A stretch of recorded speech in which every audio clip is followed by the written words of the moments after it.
ഹാരിസ് നമ്മുടെ മനസാക്ഷിയായ ശസ്ത്രക്രിയാ മേശയിൽ തുറന്നിട്ടിരിക്കുന്നത് ഗുരുതര രോഗാവസ്ഥയിലായ കേരളത്തിന്റെ ആരോഗ്യ രംഗത്തെയാണ്. ചിലപ്പോൾ കാലം ചിലത് ആവശ്യപ്പെടും. പരമമായ നഗ്നമായ സത്യങ്ങൾ വിളിച്ചു പറയാൻ നേരമായെന്ന്, പറയാതെ നിർവാഹമില്ലെന്ന്, പറഞ്ഞില്ലെങ്കിൽ പതിരുകൾ വാഴുകയെന്ന്, പാവങ്ങളാകും പണിവാങ്ങുകയെന്ന്. ആ നേരത്ത് വരുംവരായികൾ നോക്കാതെ ലോകത്തോട് സത്യം വിളിച്ചു പറയുന്നവർക്ക് വ്യവസ്ഥിതിയെ തന്നെ തിരുത്താനുള്ള കരുത്തുണ്ടാകും. ഡോക്ടർ ഹാരിസ് നമ്മുടെ മനസാക്ഷിയായ ശസ്ത്രക്രിയാ മേശയിൽ തുറന്നിട്ടിരിക്കുന്നത് ഗുരുതര രോഗാവസ്ഥയിലായ കേരളത്തിന്റെ ആരോഗ്യ രംഗത്തെയാണ്. ചികിത്സ തുടങ്ങാൻ വൈകിയ രോഗത്തെ വരുതിയിലാക്കാനാകുമോ?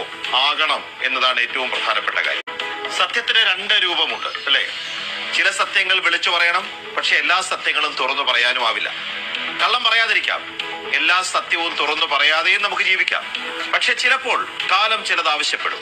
പരമമായ നഗ്നമായ സത്യങ്ങൾ വിളിച്ചു പറയാൻ നേരമായെന്ന്, പറയാതെ നിർവാഹമില്ലെന്ന്, പറഞ്ഞില്ലെങ്കിൽ പതിരുകളാകും വാഴുകയെന്ന്, പാവങ്ങളാകും പണിവാങ്ങുകയെന്ന്. ആ നേരത്ത് വരുംവരായികൾ നോക്കാതെ ലോകത്തോട് സത്യം വിളിച്ചു പറയുന്നവർക്ക് വ്യവസ്ഥിതിയെ തന്നെ തിരുത്താനുള്ള കരുത്തുണ്ടാകും. ഡോക്ടർ ഹാരിസ് നമ്മുടെ മനസാക്ഷിയായ ശസ്ത്രക്രിയാ മേശയിൽ തുറന്നിട്ടിരിക്കുന്നത് ഗുരുതര രോഗാവസ്ഥയിലായ കേരളത്തിന്റെ ആരോഗ്യ രംഗത്തെയാണ്.